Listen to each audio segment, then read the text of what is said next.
सब काम सारी देछि माँ मु घर सफा कर देछि आ फूल गछरे पानी भी दे देछि माँ ओहो गलु गोटे काम कलु तबे कप चा नै आसिलु आज्ञा माँ सुन सुन आज्ञा तो झियर पाठ पढ़ सब केम चलछि भलो तते जे जहा कहू पछे झियर पाठ पढ़ा बंद करिबु आज्ञा माँ जा असुविधा हबा मते आसी कहिबु आज्ञा ओहो जा जा आनि देसिबु आज्ञा माँ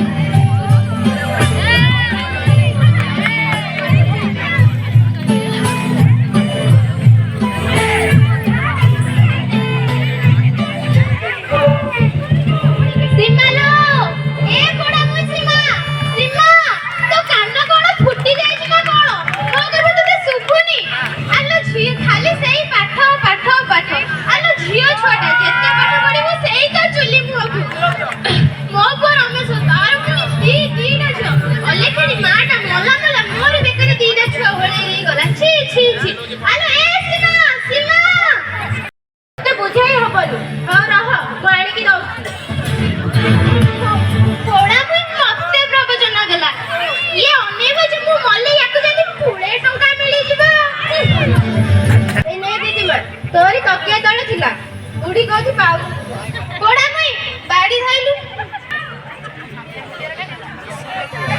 होइलो से खानो डकीडा कुआडे गला बा ताराजी जिल्ला स्तरीय क्रीडा प्रतियोगिता अछि न से सेठी की जाईछि हां सब जंती नेटे पकेबा भोपाल मते जानि सरकार में नारी सशक्तिकरण पे केते कोन योजना करू हां तू से सरकार को मुंडे धरता मु जाउछ म ऊपर साइड बुली आसे जा रोसई करी बुझा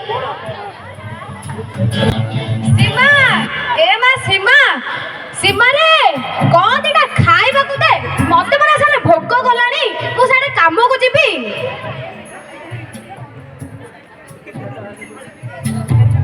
थाली ना अरे से रेखा जो खेलिबा को जाईतला सेतरे कोन हेला कि नाही हां बापा से फोन करथिला से बे बाटरे आसी हां हो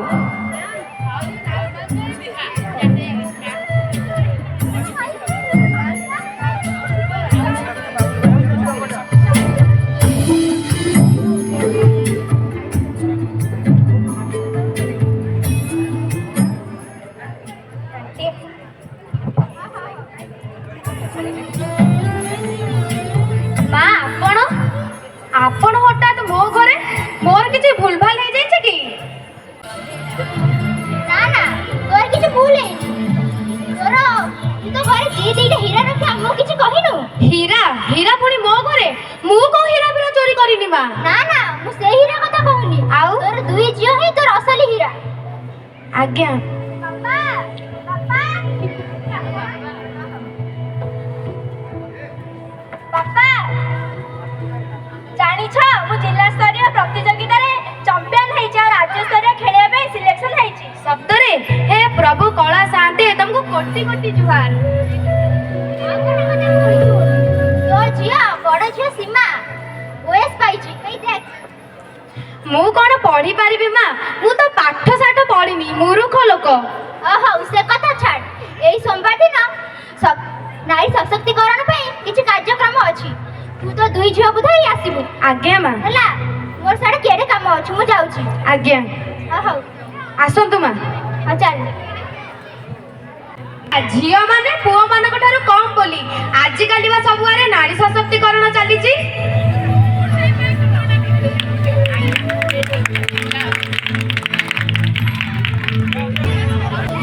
नमस्कार आज सभारे उपस्थित होइथिबारु आपण मानक स्वागत ओ धन्यवाद ओ धन्यवाद एबे डेरी न करी आरंभ करिबी मु एबे अनुरोध करिबी आम सरपंच महोदय से एबे तांको वक्तव्य रखिबे नमस्कार भारतर संविधान रे नारी मानकु सम्मान देबार व्यवस्था रही छी कथार अछि पुरा देशरे बरण्य समाज रे धन्य सबुठार से तो जयी सबुठार दिए तार हृदय सुशिक्षा से विजयी धन्यवाद धन्यवाद एबे मु अनुरोध करिबी आम शिक्षयित्री महोदय से आसी ताको वक्तव्य रखिबे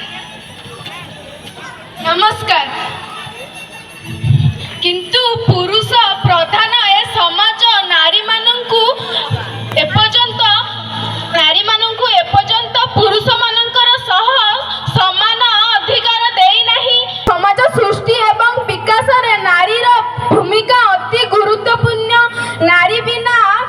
ବିନା ଏ ସଂସାର ଅପୂର୍ଣ୍ଣ ଅଟେ। ତେଣୁ ନାରୀର ସଶକ୍ତିକରଣ ଅତି ଗୁରୁତ୍ୱପୂର୍ଣ୍ଣ। ଧନ୍ୟବାଦ। ଧନ୍ୟବାଦ। ମୁଁ ଏବେ ଅନୁରୋଧ କରିବି ଆମ ଜିଲ୍ଲାର ଜିଲ୍ଲାପାଳ ମହୋଦୟଙ୍କୁ ସେ ଆସି ତାଙ୍କର ଅଭିଭାଷଣ ରଖିବାକୁ। ଆଜିକାଲି ଉଭୟ ରାଜ୍ୟ ଓ କେନ୍ଦ୍ର ସରକାର ନାରୀ ସଶକ୍ତିକରଣ ପାଇଁ ବିଭିନ୍ନ ପ୍ରକାର ପଦକ୍ଷେପ ଗ୍ରହଣ କଲେଣି, ଯେପରିକି ଶିକ୍ଷା, ଚାକିରିରେ ସୁବିଧା, ରାଜନୈତିକ କ୍ଷେତ୍ରରେ ଭାଗିଦାରୀ, ପୈତୃକ ସମ୍ପତ୍ତିରେ ସମାନ ଅଧିକାର ପାଇବାର ବ୍ୟବସ୍ଥା ଅଛି। ଧନ୍ୟବାଦ। ଧନ୍ୟବାଦ। ମୁଁ ଏବେ ଅନୁରୋଧ କରିବି ଆମ ଅଞ୍ଚଳର ରମେଶ ମହାନ୍ତିଙ୍କର ବଡ଼ ଝିଅ ସୀମା ମହାନ୍ତିଙ୍କୁ ସେ ଆସି ଆମ କଲେକ୍ଟର ମ୍ୟାମ୍ଙ୍କ ଠାରୁ ପୁରସ୍କୃତ ହେବେ। ଓ ଇଏ ଆମ ଅଞ୍ଚଳର ପ୍ରଥମ ଝିଅ ଯିଏକି OS ପାଇଛନ୍ତି। ଏବେ ମୁଁ ଅନୁରୋଧ କରିବି ସେ ତାଙ୍କ ବିଷୟରେ କିଛି କହିବେ। ନମସ୍କାର। ନାରୀମାନେ କେବେ କାହାଠାରୁ କମ୍ ନୁହନ୍ତି, ସେ ଅବଳା କି ଦୁର୍ବଳ ନୁହନ୍ତି, ସେ ଅସୀମ ଶକ୍ତିର ଅଧିକାରିଣୀ ଅଟନ୍ତି। ମୁଁ ଏହି କଥାକୁ ବୁଝି କଠିନ ପରିଶ୍ରମ କରି ନିଜ ସଫଳତା ହାସଲ କରିଛି। ଧନ୍ୟବାଦ। ଧନ୍ୟବାଦ। ମୁଁ ଏବେ ଅନୁରୋଧ କରିବି ସେଇ ରମେଶ ମହାନ୍ତିଙ୍କ ସାନ ଝିଅ ରେଖା ମହାନ୍ତିଙ୍କୁ ସେ ଆସି ପୁରସ୍କୃତ ହେବେ। ଇଏ ରେଖା ମହାନ୍ତି ବହୁତରେ କମ୍ ନୁହନ୍ତି, ଇଏ ଜିଲ୍ଲାସ୍ତରୀୟ ଖେଳରେ ପ୍ରଥମ ସ୍ଥାନ ଅଧିକାର କରି ରାଜ୍ୟସ୍ତରୀୟ ଖେଳକୁ ସିଲେକ୍ଟ ହୋଇଛନ୍ତି। ଏବେ ମୁଁ ତାଙ୍କୁ ଅନୁରୋଧ କରିବି ସେ ତାଙ୍କ ନିଜର କେତେ ପରିଶ୍ରମ ଫଳରେ ସଫଳତା ପାଇଛନ୍ତି ସେ ବିଷୟରେ ସମସ୍ତଙ୍କୁ କହିବେ। ନମସ୍କାର। ମହିଳାମାନଙ୍କୁ ସୁବିଧା ସୁଯୋଗ ପ୍ରଦାନ କରାଗଲେ ଆମ ସମାଜ ତଥା ରାଷ୍ଟ୍ର ଆଗେଇବ, ଏଥିରେ ସନ୍ଦେହର ଅବକାଶ ନାହିଁ। ଯେମିତି ମୁଁ ଦୌଡ଼ ପ୍ରତିଯୋଗିତାରେ ଜଗତସିଂହପୁର ଜିଲ୍ଲାରୁ ଚମ୍ପିୟନ ହୋଇଛି, ତେଣୁ ମହିଳାମାନେ ଉଭୟ ପାଠ ଏବଂ ଶାଠରେ ଆଗେଇ ପାରିବେ। ଧନ୍ୟବାଦ। ଏବେ ମୁଁ ଅନୁରୋଧ କରିବି ରମେଶ ମହାନ୍ତିଙ୍କୁ ସିଏ ମଞ୍ଚ ଉପରକୁ ଆସି ତାଙ୍କ ଦୁଇ ଝିଅଙ୍କ ସଫଳତା ବିଷୟରେ ଆମକୁ କିଛି କହିବେ। ନମସ୍କାର। ମୁଁ ଆଉ କ'ଣ କହିବି, ମୁଁ ତ ପାଠ ସାଠ ପଢ଼ିନି, ମୂର୍ଖ ଲୋକ। ମୋର ଦିଟା ଝିଅ ବୋଲି କେତେ ଲୋକ କେତେ କଥା କହିଛନ୍ତି। ଦିଟା ଝିଅ କାହିଁ ତାଙ୍କୁ ବାହାରକୁ ଛାଡ଼ୁଛୁ, ଆକଟ କରୁନୁ। କିନ୍ତୁ ମୁଁ ଜାଣିଛି ଜଣେ ଝିଅ ଯାହା କରିପାରିବ ତା ପୁଅ କେବେ ବି କରିପାରିବ ନାହିଁ, ସେ ପାଠରେ ହଉ କିମ୍ବା ଶାଠରେ। ଧନ୍ୟବାଦ। ଧନ୍ୟବାଦ। ଏବେ ଆପଣମାନେ ସମସ୍ତେ ବୁଝିପାରୁଥିବେ ନାରୀମାନେ କୌଣସି କାମରେ କମ୍ ନୁହନ୍ତି। ନାରୀ ସବୁଠି ବିଜୟିନୀ। ନାରୀ ସବୁଠି ବିଜୟିନୀ।